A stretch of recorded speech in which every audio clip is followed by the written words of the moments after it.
Microsoft and Apple have revolutionized the computer industry because of their constant innovation. In the modern global information economy, this innovation can raise many legal questions. Representing Apple, we have Mike Canaveri and Ryan Schmidt. Representing Microsoft, we have Ryan Coffey and Luke Jorgensen. This case dates back to 1988.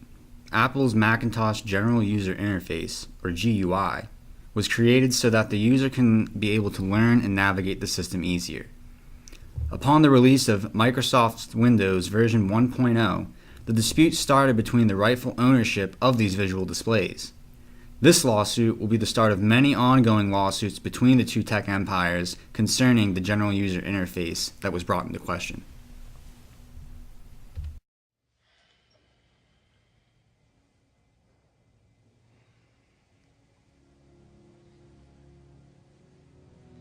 Give me Bill Gates on the phone.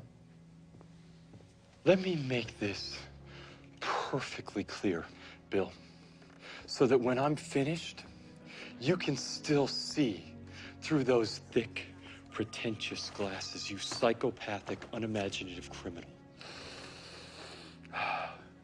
You stole my software. Apple claims Microsoft has infringed on their copyright of the audiovisual works, including HP's or Hewlett-Packard's New Wave and Microsoft Windows version 2.03.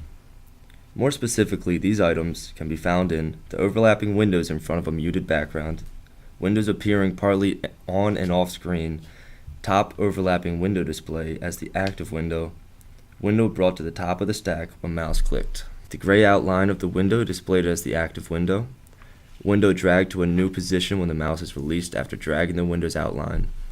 Newly exposed areas on screen are redisplayed after the window is moved. Icon may be moved to any part of the screen by dragging with the cursor and icon's title displayed beneath the icon. With these items listed being brought to attention, Microsoft's visual displays were claimed to be derivatives of Apple's.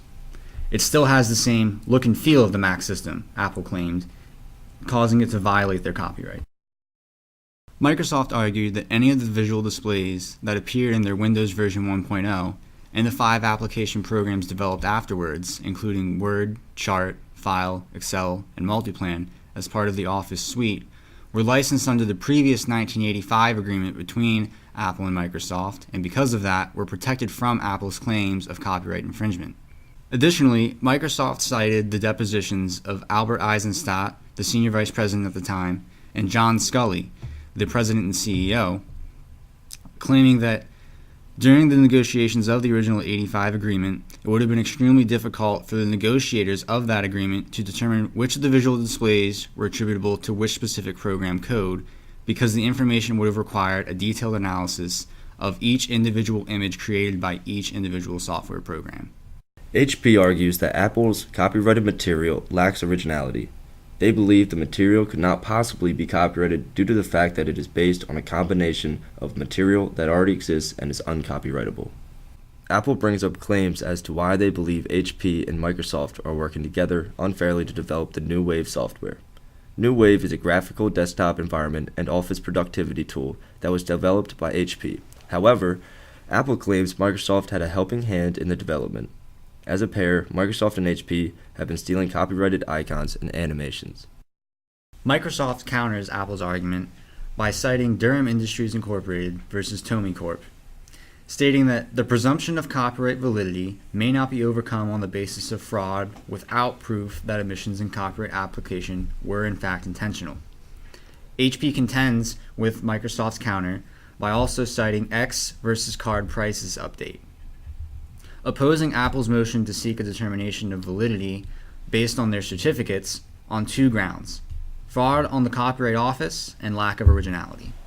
Microsoft and HP have asked the court for determination that each of the remaining visual displays on Apple's list is not entitled to copyrightable protection because they are unprotectable ideas, or there are expressions which are merged with or indispensable to the ideas that they represent.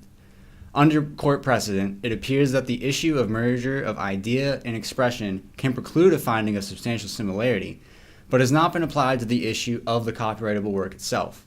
In short, the similarities between Microsoft, HP's, and Apple's copyright does not necessarily mean that Microsoft or HP were infringing upon Apple's copyright with their GUI.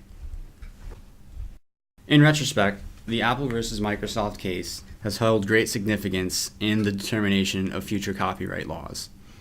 Specifically, the case determined that the look and feel or otherwise aesthetic properties of a particular work or product does not entitle the producer of that work or product to the general rights associated to copyright holders, including the right to reproduce, right to prepare derivative works, right to distribute copies, right to perform, or right to display said work based solely on the look and feel of the product itself.